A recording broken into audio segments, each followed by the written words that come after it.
Hello बच्चों, आप सभी का इस चैनल पर स्वागत है। क्या आप मात्राओं की ध्वनि, मात्राओं से जो आवाज़ निकलती है उनसे आप परिचित हो? तो आज हम कहानी के माध्यम से सभी मात्राओं की ध्वनि को जानेंगे।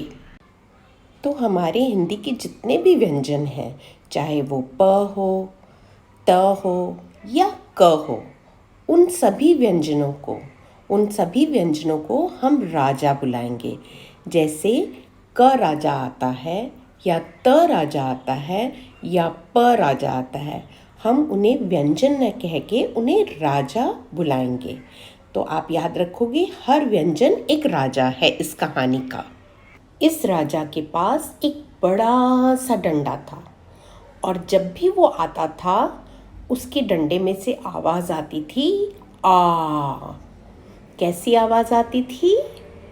Very nice. तो जब क राजा आता था तो क राजा में से आवाज़ आती थी का। ख राजा आता था डंडे के साथ तो उसमें से आवाज़ आती थी खा।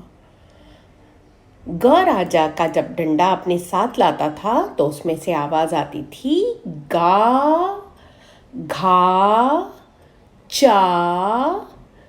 इसी तरह से जब सारे व्यंजन अपने डंडे के साथ आते थे वो राजा, तो उसमें से आ की आवाज़ साथ में आती थी। अब आ से आम। छ में जब आ की मात्रा लगेगी तो छा से छाता। हमारे सभी राजाओं की दो बहनें थी।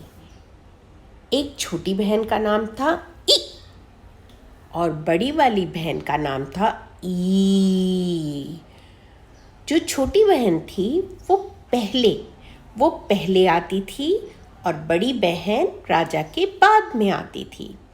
तो जब क राजा की बहन आती है साथ में तो उसमें से आवाज़ आती है कि, मी, पी, ली, शी, ही। अब इसमें से अगर हम हिमालय कहेंगे तो हमें उस मात्रा को जल्दी से बोलना है। हम उसे देर तक हिमालय नहीं बोल सकते हैं।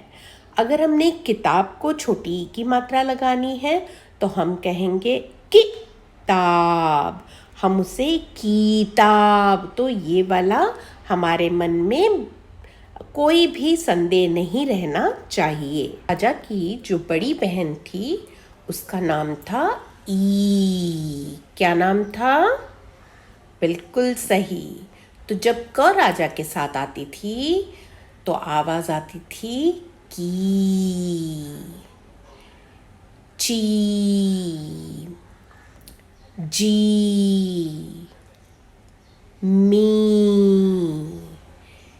ती,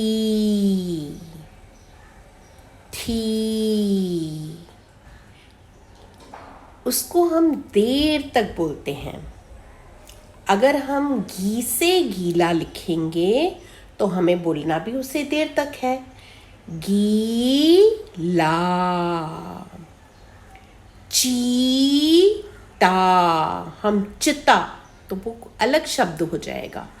गीला को अगर हम गिला कह देंगे तो अलग शब्द हो जाएगा। तो जब हम गीला कहेंगे तो उसको बाद में मात्रा को लगाएंगे और उसको देर तक बोलना है, गीला। चीता।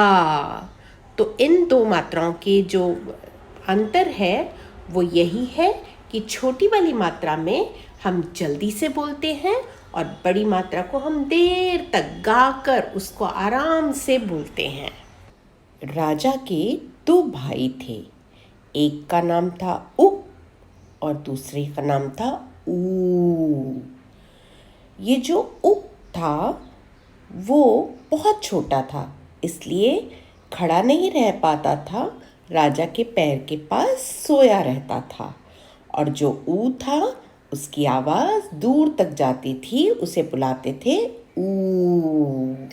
जब राजा अपने छोटे भाई के साथ आता था तो उसकी आवाज़ एकदम छोटी सी होती थी, जैसे कु, खु,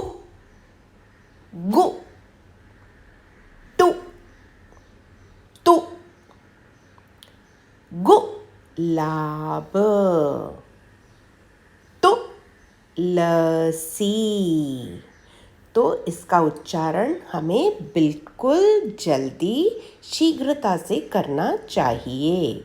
अब हम राजा के बड़े भाई के बारे में बात करते हैं, जो हमेशा राजा के पैरों के पास खड़ा रहता था। जब वो राजा के साथ आता था तो ध्वनि निकलती थी मू, पू, चू, छू और लू।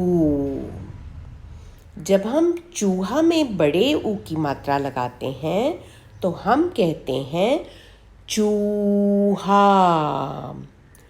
जूता, हम कभी उसे जल्दी से नहीं कह पाएंगे, जैसे चूहा नहीं कहेंगे, उसे गाकर ही कहना है। अब हम बात करते हैं राजा की दो मौसियों के बारे में। एक का नाम था ए और दूसरी का नाम था आई। जब राजा अपनी छोटी मौसी के साथ आता था तो आवाज आती थी के, में, ठे, पे, वे।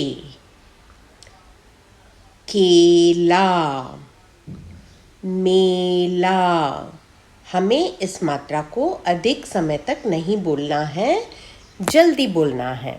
अब जानते हैं राजा की बड़ी मौसी के उच्चारण के बारे में। जब वो ख राजा के सर पे आके बैठती थी तो वो उच्चारण आता था खै, गए, शय, पय और वय।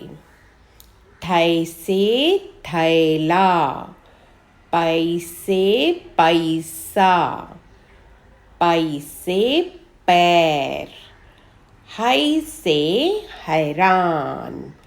राजा के दो चाचा थे। एक छोटा चाचा था जिसका नाम था ओ और बड़ा चाचा था, उनका नाम था आऊ। तो इन दोनों के साथ बने हुए शब्दों के बारे में अब हम जानेंगे। राजा जब अपने छोटे चाचा के साथ आते थे तो आवाज आती थी को, लो, मो, चो और शो। तो से तोता, घो से घोड़ा, टो से टोपी, रो से रोटी। जब अपने बड़े चाचा के साथ आते थे तो आवाज आती थी औ, सौ, लौ, गौ, चौ और टौ।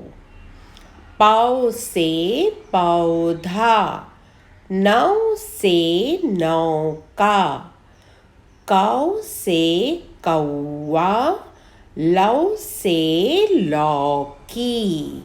राजा के पास उसके एक म्यूजिशियन था, गायक, और उसकी आवाज आधा म या आधे न की आती थी, लेकिन वो खड़ा रहता था सिर्फ खड़ी रेखा के ऊपर। अहम, हम, चम, वम, मम। मंगलवार, कं से कंचन, बंदर, गंदा। तो इस तरह हमने सभी मात्राओं का अध्ययन किया है।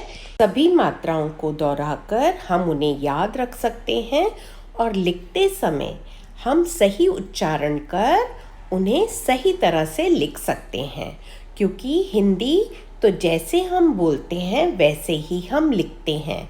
इसमें कुछ भी साइलेंट नहीं है, कुछ भी छिपा हुआ नहीं है। कृपया चैनल को सब्सक्राइब कीजिए और कहानी को लाइक कीजिए। धन्यवाद, शुक्रिया। प्रसन्न रहिए, स्वस्थ रहिए।